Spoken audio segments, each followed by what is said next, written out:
अस्सलाम वालेकुम friends, welcome back to my channel.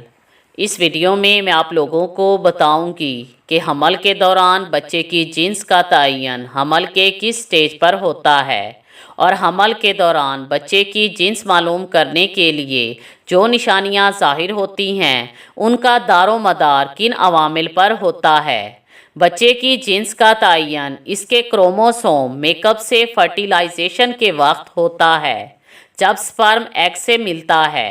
एक एम्ब्रियो वालदैन से क्रोमोसोम हासिल करता है जो बच्चे की जिन्स का तयन करते हैं।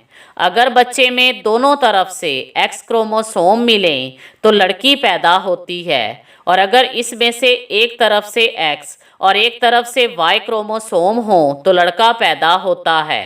हमल के 11वें हफ्ते के आसपास बेबी के रिप्रोडक्टिव ऑर्गन्स की नशोनुमा शुरू हो जाती है।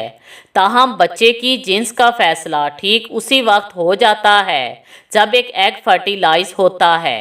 तकरीबन 8वें या 9वें हफ्ते में जीनियाती टेस्ट के ज़रिए बच्चे की जिन्स कन्फर्म की जा सकती है, और 15 वीक के बाद अल्ट्रासाउंड के ज़रिए बच्चे की जिन्स मालूम हो सकती है। अल्ट्रासाउंड में बच्चे की जिन्स मालूम करने का एक्यूरेसी रेट 99% है। 1% गलती का इम्कान भी हो सकता है, लेकिन ऐसा बहुत कम होता है कि अल्ट्रासाउंड में बच्चे की जिन्स मालूम करने में गलती हो जाए।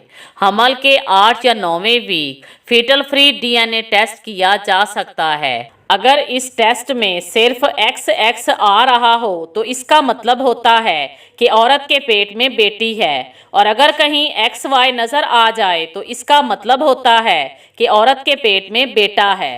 ये टेस्ट 100% एक्यूरेट होता है। बाज़ औक़ात अल्ट्रासाउंड में भी बच्चे की जिन्स का पता नहीं चलता, तो ऐसे में बच्चे की जिन्स कन्फर्म करने के लिए फीटल फ्री DNA टेस्ट ही सबसे एक्यूरेट और बेहतरीन तरीका है।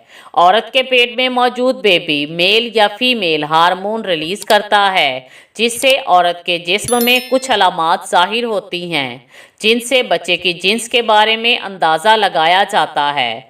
बच्चे की जिन्स मालूम करने के लिए मेरे चैनल पर पहले भी वीडियोस मौजूद हैं, आप ये वीडियोस भी देख सकते हैं। Thanks for watching.